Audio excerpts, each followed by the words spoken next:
Hi friends, good morning students. तो पिछले video में हम लोगों ने इकोनॉमिक्स क्लास 9 का पीपल एज ए रिसोर्स देखा था, उसका कुछ हम लोगों ने ओवरव्यू किया था। आज फिर उसके आगे देखेंगे, ठीक है ना।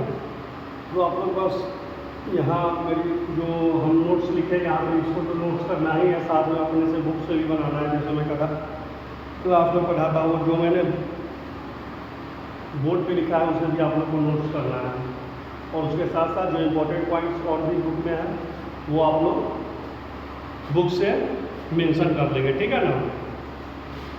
उम्मीद है कल जो मैंने पढ़ाया था उससे आगे आप लोग को समझ आया होगा। उससे आगे मैं आज इसके फिर डिस्कशन करूँगा। ये सेकेंड क्लास है इकोनॉमिक्स चैप्टर 1 का, ये second chapter 2 people as a resource, sorry chapter 2 का ये सेकेंड क्लास है, ठीक है। तो मैं इस पर डिस्कशन करता हूँ अभी। तो कहने का मतलब है कि यहाँ पे देखिए, population need to be a burden for the economy. मतलब जो ए लार्ज पॉपुलेशन, अगर हम यहाँ पे लगा सकते हैं the large population, the large, जो लार्ज पॉपुलेशन होता है, कल भी मैंने आपको बताया था, वो किसी भी देश के लिए एक बर्डन हो जाता है इकोनॉमी के लिए। लेकिन वो बर्डन कब होगा? जब उस देश की आर्थिक स्थिति सही तभी नहीं रहेगी, और जब तभी उस देश का पॉपुलेशन उस देश के लिए बर्डन होगा जब वहाँ के देश के या वहाँ की गवर्नमेंट वहाँ की अपनी लोगों में पॉपुलेशन में क्या करेगी? इन्वेस्टमेंट नहीं करेगी, मतलब सही उसको दिशा नहीं देगी, सही से उनका हेल्थ में इन्वेस्ट नहीं करना, या शिक्षा में इन्वेस्टमेंट नहीं करना, स्कूलिंग लाइन में इन्वेस्टमेंट नहीं करना। मतलब एक स्किल, किसी भी इंसान को अगर स्किल बनाया जाए किसी भी देश के लिए, वही सबसे बड़ा जरूरी चीज़ रहता है। इंसान को सबसे पहले स्किलफुल बनाया जाए, तभी वो जाके आगे आपको, जब उनके अंदर गुण होगा तभी वो अपने गुण का प्रदर्शन करेंगे और देश को आगे ले जाने में सक्षम होंगे। जैसा कि कल मैंने आप लोग को ये बात बताया भी था, ठीक है फ्रेंड्स।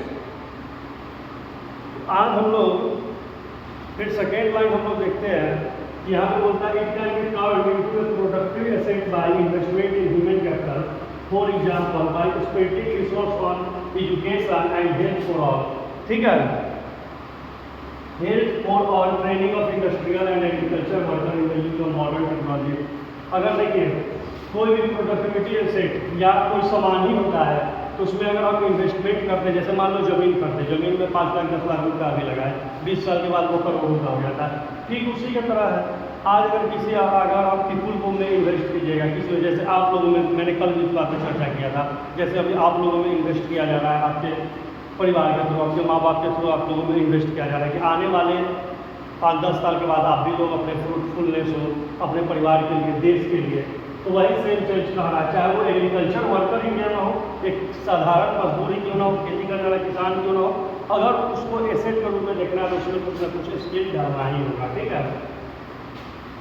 फिर मैं यहाँ पे देख रहा हूँ बुक से, अगर आप लोग को बताओ तो it can be turned into A productive asset in human capital, for example, ये मैंने बताया था। 2 following cases illustrate how people, 2 case है, एक शकल का है। शकल का जो केस है उसको आप लोग ध्यान से सुनिएगा, बड़े गौर से सुनिएगा। There were 2 friends, Vilas and Sakal, living in the same village, ठीक है, दोनों सेम विलेज में रहते हैं, ठीक है।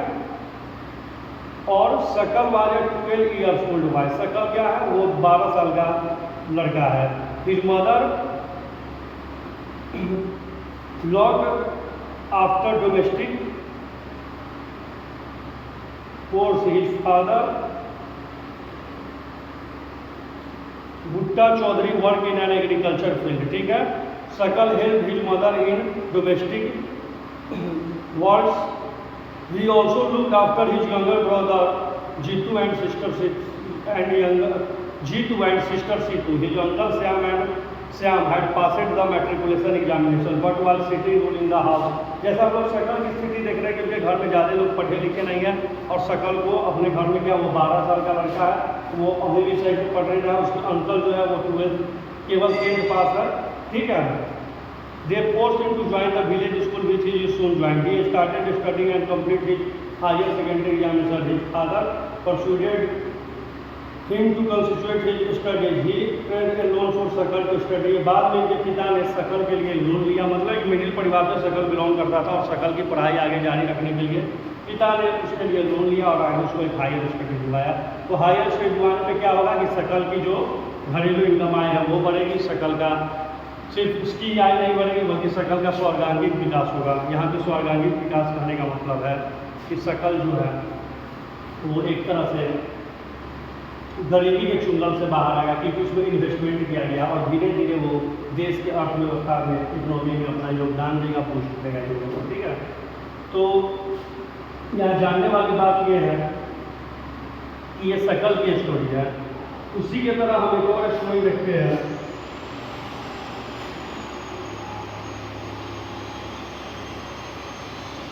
एक स्टोरी आपको मिलेगी,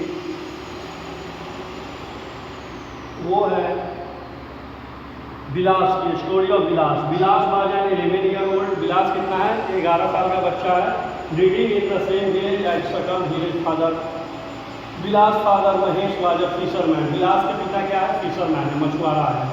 his father passed away when he was only. Mahesh was a fisherman, उसके पिता क्या थे? मछुआरा थे, लेकिन उसके पिता इस दुनिया में नहीं है। His father passed away when he was only 2 years old। जब केवल विलास 2 साल का था तो उसके पिता इस दुनिया से चल रहे थे। His mother Gita sold fish to earn money to feed the family. उसकी माँ जो है गीता, विलास की माँ, विलास के पिता के जाने के बाद शाम हो या सुबह मतलब कुछ मछली वगैरह बेच के मार्केट में, जैसे आप लोग गाँव में देखते हैं, बेच के वो अपने परिवार का गुजर बसर कर रही है उस समय तक। ठीक है, see bought fish from the landowners pond and sold in the nearby mandi. वो जमींदार लोग से जिनके पास, जिनके अंदर पॉन्ड है, ठीक है, तालाब है, उनसे सामान खरीद के क्या कर रही है? उनसे सामान खरीद करके मछली कीन करके वो अपने पास के मंडी में बेचती है। She could earn ₹1 150 a day by selling fish. Vilas become a patient of arthritis. His mother could not afford to take him to the doctor. Vilas जो पेशेंट है वो एक तरह का लकवा या एक तरह का सही से चल नहीं पा रहा है, उस तरह का हम कह सकते हैं कि वो क्या है? पेशेंट है। लेकिन उसकी माँ को इतना इनकम नहीं हो रहा है जिससे वो एक अच्छे डॉक्टर से अपने बेटे का इलाज कर सके। Not to school eager. He was not interested in studies. He helped his mother in cooking and also look after the younger brother Mohan. After some time his mother fell sick and there was no one to look after here. कुछ समय के बाद उसकी माँ भी बीमार पड़ जाती है, ठीक है, और उसके बाद उनका देखभाल करने वाला कोई नहीं रहता है। There was no one in the family to support them. Vilas too was forced to sell fish in the same village. बाद में too was forced to sell fish in the same village. He like his mother earn only in not income. अपने माँ की तरह भी वो भी अब बाद में क्या करने लगता है? मछली बेचने लगता है और अपना जीवन यापन करने लगता है। तो यहाँ कहने का मतलब है कि जब तक आपका शिक्षित परिवार नहीं होगा, अगर परिवार शिक्षित भी न रहे तो आने वाले जनरेशन में आपको इन्वेस्टमेंट कुछ ना कुछ करना होगा। जैसे आप लोग गांव में देखते हैं ना कि 12 साल 14 साल का बच्चा होगा, पढ़ाने की जगह उसे किसी काम में लगा दिए, काम में लगा देंगे तो क्या होगा? कुछ समय तक उनको पैसा आएगा लेकिन वो कभी अच्छे से अपने जीवन को आगे नहीं बढ़ा पाएंगे, वो हमेशा गरीबी के चुंगल में ही फंसे रहेंगे। ठीक है ना, इसलिए पढ़ाई बहुत जरूरी होता है। अगर आगे पढ़ाया जाए या उनको अच्छे स्किल दिया जाए तो उससे क्या होगा? उनका जो विकास होगा वो रुकेगा नहीं, जैसे आपने सकल के केस में देखा। ठीक है, जबकि दोनों एक ही बोथ स्कूल, दोनों एक ही स्कूल में पढ़ रहा था, लेकिन दोनों की कहानी बिल्कुल अलग अलग है। ठीक है, यहाँ पे जो पॉइंट मैंने मेंशन किया है, a child to which investment man on her education and health can get a higher return in future in the form of higher earning and greater contribution to the society. Educated parents are found to invest more heavily on the education of their field. ठीक है, कहने का मतलब है कि जो बच्चे में अगर इन्वेस्ट किया जाए, ठीक है ना, अगर उनका परिवार एजुकेटेड रहता है तो उससे बहुत ही फायदा होती है बच्चे को आगे बढ़ाने में। दूसरा, अगर किसी के गार्जियन पढ़े लिखे होते हैं तो इस बात को भली भांति जानते हैं कि उनमें इन्वेस्ट करने से उनका भी भला होगा और आने वाली पीढ़ी उनके बच्चों का भी भला होगा। ठीक है, यहाँ बोल ही रहा है कि educated parents are found to invest more heavily. जो पढ़े लिखे गार्जियन होते हैं वो और भी ज़्यादा अपने बच्चों में क्या करते हैं, इन्वेस्ट करते हैं और हमेशा उनका ख्याल रखते हैं कि कहीं वो पढ़ाई में पीछे तो नहीं हो रहा। दूसरी बात उनका स्वास्थ्य भी अच्छा है, क्योंकि हम लोग जानते हैं कि दो चीज़ बहुत ज़्यादा जरूरी है। एक स्वास्थ्य, जब तक हेल्थ कहा ही जाता है हेल्थ इज वेल्थ, जब तक आपका स्वास्थ्य अच्छा नहीं रहेगा तब तक आप क्या पढ़ाई में आपको मन नहीं लगेगा, ठीक है ना। जब आपका शरीर ही आपका साथ नहीं देगा तो खैर क्या होगा, कुछ नहीं हो सकता। तो यहाँ पे जो इन्वेस्टमेंट की बात हो रही है, जब तक गार्जियन आपको इन्वेस्टमेंट नहीं करेंगे, जो पढ़े लिखे गार्जियन होते हैं वो और अच्छे से बच्चों को इन्वेस्ट, इसका ये मतलब यहाँ बिल्कुल नहीं है कि जो शिक्षित गार्जियन नहीं होते वो अपने बच्चों को नहीं पढ़ाते, ऐसा नहीं है। अब बिल्कुल वो भी चाहते कि उनका बच्चा पढ़े, और वो जो जिन्होंने उन्होंने जैसा गरीबी देखा उनका बच्चा आने वाले समय में वैसा गरीबी नहीं देखे, ठीक है। तो यहाँ कई बातों पर यहाँ डिस्कशन है। दोनों in the two case studies we saw Sakal went to school and Bilas did not go. हम दोनों केस स्टडीज में देखते हैं कि स्कूल का एक ही है, लेकिन सकल स्कूल जा रहा था लेकिन बिलास स्कूल नहीं जा रहा था। सकल was physically strong and healthy. सकल क्या था, फिजिकली। यहाँ एक और बात है कि अभी मैंने बोला ना कि स्वास्थ्य रहना बहुत जरूरी है। सकल फिजिकली हेल्थी था और स्ट्रॉन्ग था, लेकिन बिलास वो बचपन से बेचारा बीमारी का शिकार था। There was no need for him to visit the doctor frequently. Bilas Sakal को बराबर डॉक्टर के पास जाने की जरूरत नहीं थी। Bilas was a patient of artist, he lacked the means to visit the doctor. Sakal a degree in computer program. एक और यहाँ इंपॉर्टेंट चीज है कि सकल जो है वो पूरी तरह स्वस्थ फिट था और इसलिए उसने बाद में जाके अपना कंप्यूटर प्रोग्राम को एक्वायर किया, लिया और पढ़ा। लेकिन बिलास जो है वो बचपन से ही बीमारी से ग्रसित था और उसके परिवार की दयनीय स्थिति थी, हालत दयनीय थी। In the case of Sakal, several year of education added to the quality of liver. This enhances its total productivity. Total productivity adds to the growth of the economy. This is in terms pay and individual through salary or in some other form of choice.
ठीक है, student थोड़ा सा गला में खराश हो गया था, इसके कारण मैं थोड़ा पानी पीने लग गया था। तो यहाँ देखो कि सकल और बिलास की स्टोरी में दोनों में आप फर्क देख सकते हो साफ साफ। दूसरी तरफ है इंडिविजुअल थ्रो सैलरी और in some other form of his choice. Bilas के केस में there could not be any education और हेल्थ केयर इन द।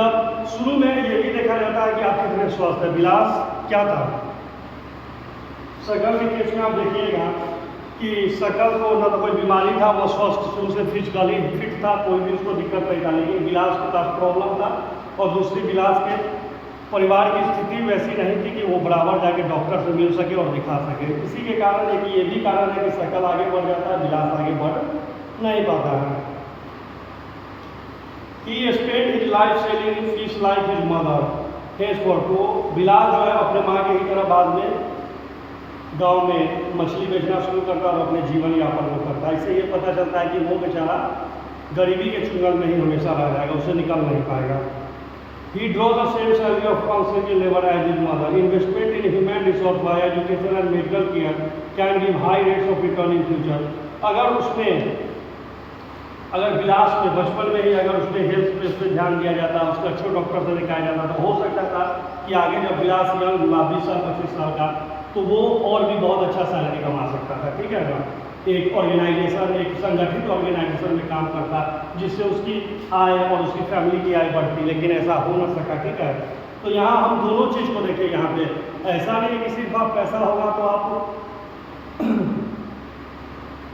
किसी भी बीमारी को, जैसे किसी घर में देखिए कहीं कहीं पे बीमारी आ जाने के बाद अगर किसी को कैंसर, खुदा न खास्ता ऐसा किसी को होता है, कैंसर हो जाए या एड्स जैसे तरीके की बीमारी हो जाती है, तो उससे क्या होता है, लोग पूरी तरह वो परिवार बिखर जाता है। पता चलता है कैंसर इतना खतरनाक बीमारी होता है कि बचते भी नहीं है आदमी, और उसमें कई लाख रुपया खर्चा हो जाता है।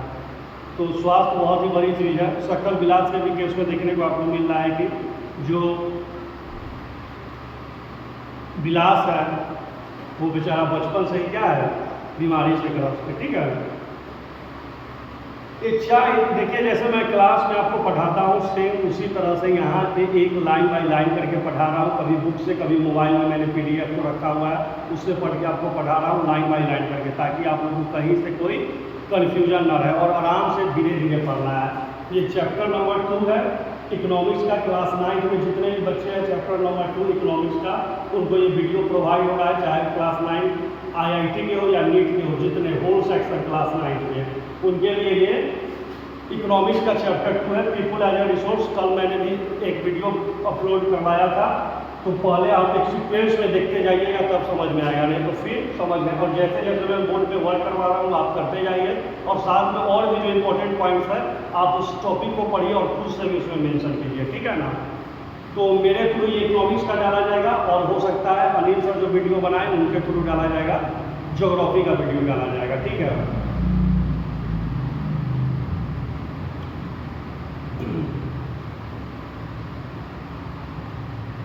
Investment in human resource by a child to be investment made on education. तो यही बार बार यहाँ बात हो रहा है कि आप बच्चों में जितना इन्वेस्टमेंट करेंगे, आगे जाके बच्चा आपके लिए उतना ही सक्सेस होगा, आपके परिवार के लिए, आपके देश के इकोनॉमिक बूस्ट होगा, ठीक है ना। Economic activities by men and women. Next जो टॉपिक है उस पर डिस्कशन ये है कि कह रहा है कि हम इकोनॉमिक में देखेंगे कि आखिर मेन कितना भूमिका निभाते हैं किसी भी अर्थव्यवस्था में, और वुमेन कितना, महिला का क्या रोल रहता है, पुरुष का क्या रोल रहता है, इसको बाद में देखेंगे। लेकिन अभी थोड़ा सा इधर और है, इसको देख ले रहे हैं। चाइल्ड बोल रहा है कि a child with investment made on her education and health can yield a higher return in future in the form of higher earning and greater contribution to the society. Educated parents are found in which, जैसा कि मैंने लिखा है कि अगर बच्चे पे आप आज के समय में आप जितना इन्वेस्ट करेंगे, आने वाले फ्यूचर में 90% चांस रहता है कि बच्चे उससे ज़्यादा आपको रिटर्न देंगे, ठीक है ना।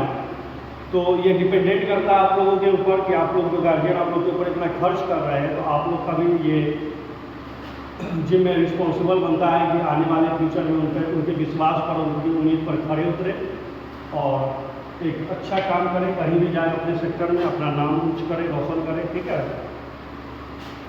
दे are also conscious of proper nutrition and hygiene. किसी भी बच्चों की परवरिश के लिए उनको एक प्रॉपर हाइजीन, प्रॉपर उनको न्यूट्रिशन मिलना चाहिए। साफ़ सुथरा उतना ही बेहतर होता है जितना उनका स्वास्थ्य सबसे बेहतर रहना चाहिए। बराबर उनको न्यूट्रिशन सही मात्रा में उनको खाना मिलना चाहिए, मील जो होता है सही मिलना चाहिए, नाश्ता सही मिलना चाहिए, समय पर सब कुछ उनको होना चाहिए। साथ में उनके हाइजीन, साफ सफाई की भी व्यवस्था उनको पूरी अच्छी तरीके से ध्यान रखना पड़ेगा, तब जाके ये सब चीज़ होगा। सिर्फ ऐसा नहीं कि बच्चों को हम स्कूल भेज रहे हैं और बाकी कोई ध्यान नहीं, तो फिर वो दिक्कत हो जाता है। A various cycle is thus created in the case in control, and vicious cycle may be created by disadvantaged parents who themselves understand the lacking in like their children in a subjectively disadvantaged state, ठीक है। तो कहने का यहाँ पे दोस्तों हम लोगों ने स्टूडेंट्स हम लोगों ने ये देखा कि जो मेन इसका जो थीम यही है कि बच्चों पे आप जितना आप इन्वेस्ट कीजिएगा, आगे जाके बच्चे वो देश के विकास में, आपके परिवार के विकास में काम करें। और उसके लिए ये आवश्यक है कि बच्चों का हेल्थ सही रहे, बच्चों का मानसिक स्थिति सही रहे, वो डिप्रेशन में ना जाए, उन पर बहुत ज़्यादा पढ़ाई का दबाव ना पड़े। इन सब बातों के लिए ज़रूरी रहता है कि गार्जियन उनसे गार्जियन और टीचर बराबर उनसे बात करें, वो भी अपनी बात को अपने माता पिता को, टीचर को शेयर करें, बताएं। और दूसरी बात है कि जो सोसाइटी में कैसे उठना बैठना है, कैसे बात करना है, क्या सही है क्या गलत है, ये इन चीज़ का उनको ध्यान रखना पड़ेगा, ठीक है ना। और सिर्फ आप किताबी कीड़ा बनने से नहीं होता है, बहुत कुछ होता है समाज में एक अच्छे इंसान बनने के लिए, उसके लिए आपको जरूरी है। चैप्टर आपको उसी के बारे में बता रहा है, ठीक है। लेकिन जो मोटा मोटी इसकी बात है कि पीपुल रिसोर्स होते हैं, वो रिसोर्स तभी बनते हैं जब उनमें इन्वेस्टमेंट किया जाता है। जैसे शुरू में उन्हें इन्वेस्टमेंट कीजिए तो वो आने वाले समय में आपको वो उसका रिटर्न देंगे, जैसा कि जस्ट एग्जाम्पल आप लोग हैं। अभी आप लोगों में अच्छा खासा इन्वेस्टमेंट हो रहा है, तो उम्मीद है कि 5-10 साल के बाद आप लोग अपने परिवार को और अपने देश को भी ठीक से क्या देंगे, उसके बदले में रिटर्न देंगे। नेक्स्ट जो टॉपिक है मेन एंड वुमेन वाला, वो वाला टॉपिक हम लोग फिर नेक्स्ट वीडियो में देखेंगे कि मेन का क्या काम रहता है अर्थव्यवस्था में, वुमेन का क्या काम रहता है अर्थव्यवस्था में। और हाँ, मैं बार बार बोल रहा हूँ, ये जो बोर्ड पे मैंने मेंशन कर रखा है ये सब बुक से ही है, ठीक है ना। ये जो मेंशन कर रखा है, कहीं कोई दिक्कत होता है तो वीडियो को पॉज करके आप लोग नोट्स कीजिए, ठीक है, उस चीज़ को लिखिए। और उसके अलावा भी जो इम्पोर्टेंट लाइन्स आपको मिलेगा मेन एंड वुमेन टॉपिक से पहले तक में, जो इम्पोर्टेंट लाइन मिलेगा मेन एंड वुमेन एक्टिविटी से पहले तक में, वहाँ जो इम्पोर्टेंट लाइन जो आप लोग को मिलेगा उसको भी आप लोग क्या कीजिए, उसमें नोट कीजिए, जैसे मैं क्लास में पढ़ाता हूँ, ठीक है ना। और इसको समझने का कोशिश कीजिए, आराम से मैं पढ़ा रहा हूँ बारीकी से, बहुत ये कोई टफ चैप्टर है नहीं, ठीक है, अच्छे से समझिए। बाकी फिर जो भी प्रॉब्लम होगा उसको तो डील हम लोग करेंगे, ठीक है ना। तो फिर आज के लिए इतना ही रहने देते हैं, ठीक है स्टूडेंट्स, ठीक है, थैंक यू।